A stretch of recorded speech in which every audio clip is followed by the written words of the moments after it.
Assalamualaikum warahmatullahi wabarakatuh. Perkenalkan, kami dari kelompok 7. Di sini kami akan mempresentasikan hasil diskusi kami mengenai penerapan manajemen rantai pasok pada PT Carrefour Indonesia. Sebelumnya, izinkan kami memperkenalkan diri. Kami terdiri dari 4 orang yang beranggotakan Nuriza Nandan Irawan, NIM H24170085, Sabrina Nurnabila, NIM H24170087, Fania Akila Lituhayu, NIM H24170096, dan Rani Nuraini, NIM H24170130. Untuk yang pertama, kami akan menjelaskan mengenai profil PT Carrefour Indonesia. Salah satu perusahaan yang telah menerapkan supply chain management ialah PT Carrefour Indonesia. PT Carrefour Indonesia merupakan salah satu perusahaan retail terbesar yang sudah berdiri sejak tahun 1996 dan membuka gerainya pertama kali di daerah Cempaka Putih pada Oktober 1998. PT Carrefour Indonesia mengusung konsep one-stop shopping di mana menawarkan beragam macam produk dengan harga yang murah serta memberikan pelayanan yang terbaik bagi pelanggannya. PT Carrefour Indonesia memiliki karyawan sebanyak 28 orang, serta memiliki 4.000 pemasok yang hampir 70% adalah usaha kecil menengah. PT Carrefour Indonesia memiliki 84 gerai yang tersebar di 28 kota atau kabupaten di Indonesia. Setiap tahunnya, pengunjung yang mendatangi Carrefour mengalami peningkatan. Data menunjukkan bahwa pada tahun 2009 terdapat 62 juta pengunjung yang telah mengunjungi Carrefour, serta tahun 2010 terdapat 72 juta pengunjung yang telah mengunjungi Carrefour. Penerapan supply chain management di PT Carrefour Indonesia sebenarnya sudah dikembangkan sejak lama ketika Carrefour baru memiliki beberapa gerai. Ketika itu, SCM hanya dikembangkan untuk proses yang sederhana seperti proses penerimaan barang di gerai. Carrefour mulai serius mengembangkan SCM sejak Juli 2007 dengan menerapkan e-business. Mereka berinvestasi di bidang teknologi informasi untuk mengembangkan model rantai pasok yang berbeda, sehingga memudahkan pemasok serta proses yang terjadi di dalam gerai. Penerapan e-business di Carrefour menggunakan sebuah aplikasi yang disebut dengan Infolog. Seperti yang sudah dijelaskan pada slide sebelumnya, yaitu Carrefour telah menerapkan e-business pada Juli 2007 untuk menerapkan supply chain management-nya. Nah, untuk itu pada slide sekarang akan menjelaskan tentang Infolog. Penerapan e-business di Carrefour itu menggunakan sebuah aplikasi yang disebut dengan Infolog. Aplikasi ini digunakan oleh Carrefour dalam menerapkan supply chain management. Infolog merupakan suatu aplikasi khusus untuk rantai pasok dan mampu menjalankan warehouse management system atau disebut sebagai sistem manajemen pergudangan. Nah, penggunaan Infolog itu dimaksudkan untuk mengintegrasikan antara stok barang dan juga pemasok sehingga Carrefour tidak lagi mengalami loss of sales karena ketidaktersediaan stok barang untuk para pelanggannya. Pemasok juga tidak mengalami kesulitan dalam hal pendistribusian barang ke seluruh gerai yang dimiliki Carrefour karena harus melakukan pengecekan status stok barang itu sendiri. Nah, hal-hal tersebut itu merupakan tujuan dari adanya Infolog. Nah, proses bisnis yang dapat dijalankan oleh Infolog itu antara lain meliputi yang pertama proses inbound logistik, perencanaan dan pengadaan persediaan, proses pergudangan, proses outbound logistik, dan juga yang terakhir proses pelaporan. Dari proses-proses yang terdapat pada Infolog tersebut, masing-masing proses memiliki penjelasannya masing-masing. Yang pertama yaitu proses logistik. Proses logistik merupakan suatu aktivitas penerimaan dan penggudangan barang yang meliputi advance shipping notification atau disebut sebagai ASN, reservasi lokasi dan juga put away. Nah, yang kedua yaitu proses perencanaan dan pengadaan persediaan, di mana proses ini mengatur 3 tingkatan persediaan, yaitu tingkat persediaan minimum, tingkat persediaan maksimum, dan juga tingkat reorder. Carrefour menetapkan tingkat persediaan untuk menjalankan operasional di setiap harinya.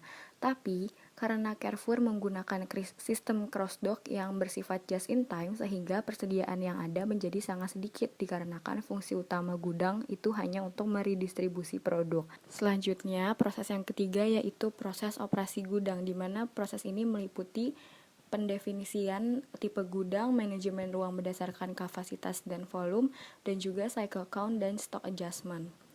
Proses yang keempat yaitu outbound logistic activity, di mana meliputi penangkapan pesanan pembeli, distribusi, dan juga penjualan, pembuatan invoice dan packs, dan juga konfirmasi pemuatan dan pengiriman.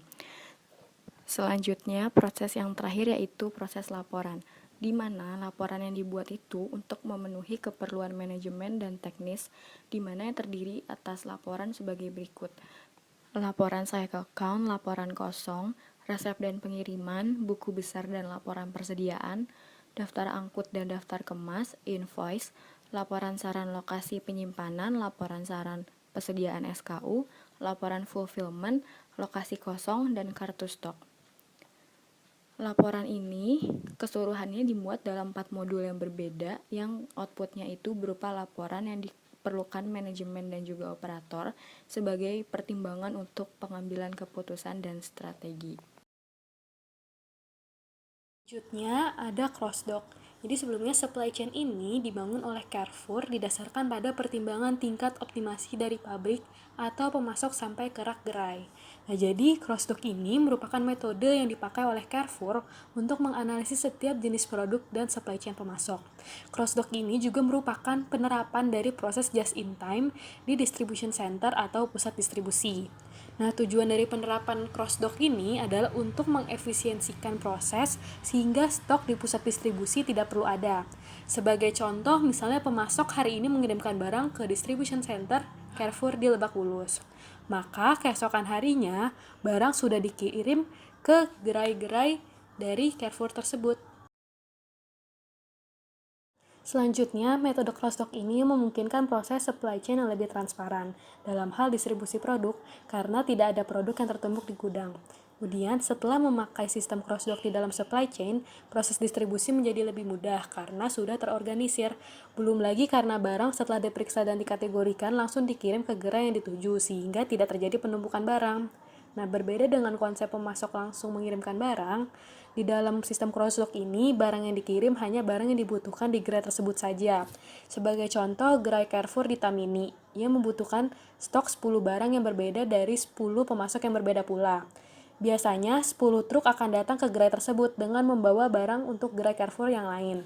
Dengan adanya sistem ini, barang-barang yang distok oleh pemasok dapat dikirim ke Carrefour lainnya. Selanjutnya, barang dari berbagai pemasok itu akan dipilah-pilah sesuai dengan permintaan gerai. Secara singkat, metode cross-dock ini memungkinkan prosesnya lebih transparan dalam hal distribusi produk, karena tidak ada produk yang terdegradasi atau tertinggal di dalam gudang. Pada dasarnya, fungsi distribution center adalah untuk mendistribusi produk, bukan untuk menyimpan produk. Jadi, melalui cross-dock, Carrefour mengembalikan distribution center ini ke fungsi yang sebenarnya.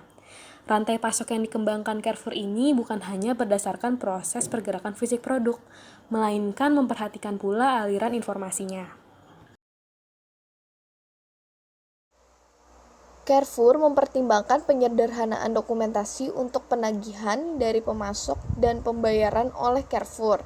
Keberhasilan rantai pasok di peritel yang sangat besar itu ditentukan oleh aliran informasi dari gerai sampai ke pemasok dan sebaliknya, disertai sinkronisasi data kedua pihak. Nah, untuk memenuhi kebutuhan yang diperlukan tersebut, pihak Carrefour mengembangkan Central Order Pool atau COP untuk proses aliran ordernya. Nah, proses pengorderan dilakukan secara otomatis dan terpusat berdasarkan posisi stok di gerai dan parameter lainnya.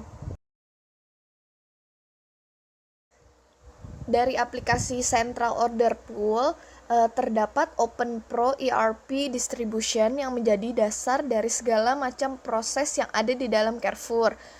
Proses apa aja sih yang ada di Carrefour?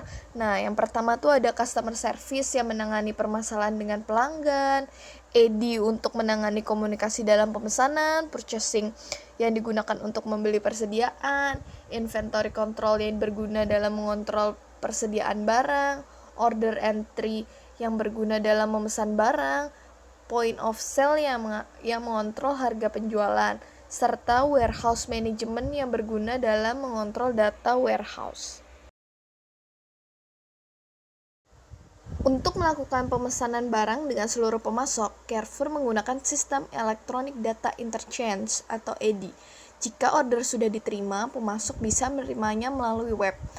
Ada pula pemasok yang sudah mengintegrasikannya dengan sistem ERP mereka. Selanjutnya, mereka menyampaikan order itu ke pabrik. Lalu barangnya pun dikirim ke distribution center Carrefour.